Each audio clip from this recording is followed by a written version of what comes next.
నమస్కారం. జిల్లా సమాచార లేఖకు స్వాగతం. నాగర్ కర్నూలు జిల్లా దోమలపెంటలో ఎస్ఎల్బీసీ సొరంగంలో సహాయక చర్యలు 42 రోజులుగా కొనసాగుతున్నాయి.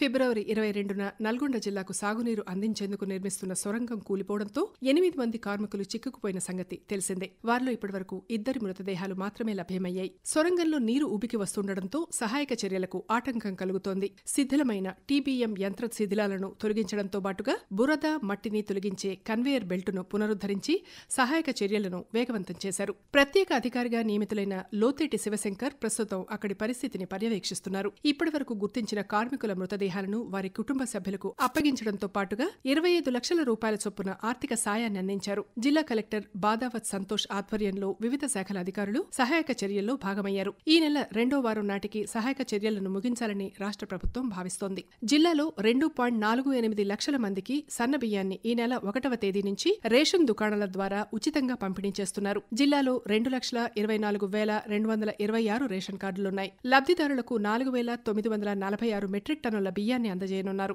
జిల్లా కలెక్టర్ సంతోష్ ఇప్పటికే రేషన్ డీలర్లకు సన్న బియ్యం పంపిణీపై దిశానిర్దేశం చేశారు.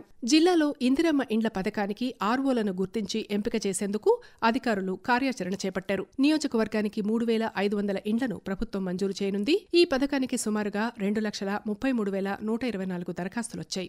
ఇంటింటి సర్వే ప్రకారం ఈ దరఖాస్తుదారుల్లో 1,29,000కు పైగా పక్కా ఇళ్లు ఉన్నట్లు గుర్తించారు. ఇంటి స్థలం ఉండి పక్కా ఇల్లు లేనివారు 56,000 మంది, ఇంటి స్థలం ఇళ్లు లేనివారు 16,000 మంది, ఇతరులు 31,000 మంది వరకు ఉన్నారు. తొలి విడతలో పైలట్ ప్రాజెక్టుగా ఎంపిక చేసిన గ్రామాల్లో 850 మందిని ఎంపిక చేయగా మిగిలిన గ్రామాలు 4 మున్సిపాలిటీల్లో లబ్ధిదారులను ఎంపిక చేయనున్నారు. నాగర్ కర్నూలు నియోజకవర్గం తాడూరు మండలం సిర్సివాడ వద్ద దుందుబీ నదిపై బ్రిడ్జి నిర్మాణానికి రాష్ట్ర ప్రభుత్వం అంగీకరించింది. స్థానిక శాసనసభ్యులు డాక్టర్ రాజేష్ రెడ్డి విజ్ఞప్తి మేరకు బ్రిడ్జి నిర్మాణానికి ముఖ్యమంత్రి రేవంత్ రెడ్డి 20 కోట్ల రూపాయల నిధులు మంజూరు చేశారు. బ్రిడ్జి పనులు పూర్తయితే నాగర్ కర్నూలు నుంచి కల్వకుర్తి, జడ్చర్ల ప్రాంతాలకు రాకపోకలు సులువు కానున్నాయి. అలాగే జిల్లా కేంద్రానికి జేఎన్టీయూ కళాశాల మంజూరు చేయాలని, ప్రభుత్వ జూనియర్ కళాశాల భవన నిర్మాణానికి నిధులు మంజూరు చేయాలని డాక్టర్ రాజేష్ రెడ్డి ముఖ్యమంత్రిని కోరారు. జిల్లాలోని నల్లమల అభయారణ్యంలో ప్లాస్టిక్ నియంత్రణకు అటవీ శాఖ అధికారులు పకడ్బందీగా చర్యలు చేపడుతున్నారు. శ్రీశైలానికి భక్తులు నిత్యం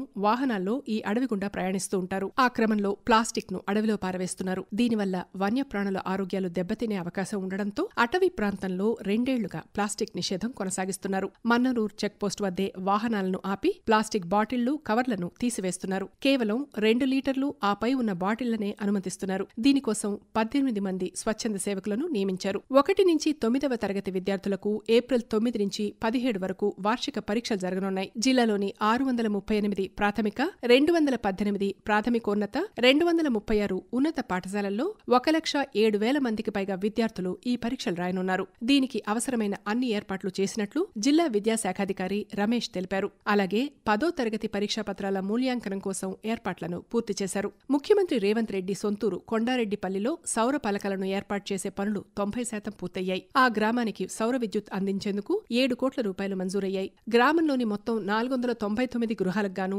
420 ఇళ్లకు సోలార్ పలకలను బిగించి విద్యుత్ కనెక్షన్ ఇచ్చారు. మిగిలినవి మట్టి, రేకుల ఇళ్లు కావడంతో ఈ పనులను చేపట్టలేదు. నెల రోజుల్లో వీటికి కూడా సోలార్ విద్యుత్ కనెక్షన్లను ఇవ్వనున్నారు. గ్రామంలో అభివృద్ధి పనులు చేపట్టేందుకు ప్రభుత్వం 95 కోట్ల రూపాయలు మంజూరు చేయగా సౌర విద్యుత్కు అధిక ప్రాధాన్యత ఇచ్చిన అధికారులు ఈ అంశంపై ప్రజల్లో అవగాహన కల్పించారు. కలెక్టర్ బాదావత్ సంతోష్ గ్రామ అభివృద్ధి కార్యక్రమాలను నిరంతరం పర్యవేక్షిస్తున్నారు. జిల్లాలో అత్యాచార, పోక్సో బాధితులకు భరోసా కేంద్రం ఆసరాగా నిలుస్తోంది. షీ టీమ్స్ భరోసా కేంద్రాల ఆధ్వర్యంలో 76 పోక్సో, 9 అత్యాచార, 5 ఇతర కేసులు పరిష్కారమయ్యాయి. బాధితుల వివరాలు బహిర్గతం చేయకుండా ఆస్పత్రులు, పోలీస్ స్టేషన్లకు తీసుకువెళ్లకుండా భరోసా కేంద్రంలోనే వివరాలను సేకరిస్తున్నారు. లైంగిక వేధింపులపై షీ టీమ్స్ ఆధ్వర్యంలో 43 అవగాహన సదస్సులు నిర్వహించి మహిళలను చైతన్యపరిచారు. ఈ సందర్భంగా జిల్లా పోలీస్ సూపరింటెండెంట్ వైభవ్ గైక్వాడ్ రఘునాథ్ మాట్లాడుతూ లైంగిక వేధింపులు ఎదురైతే డయల్ 100 1098 181కు ఫోన్ చేసి సమాచారం ఇవ్వాలని కోరారు.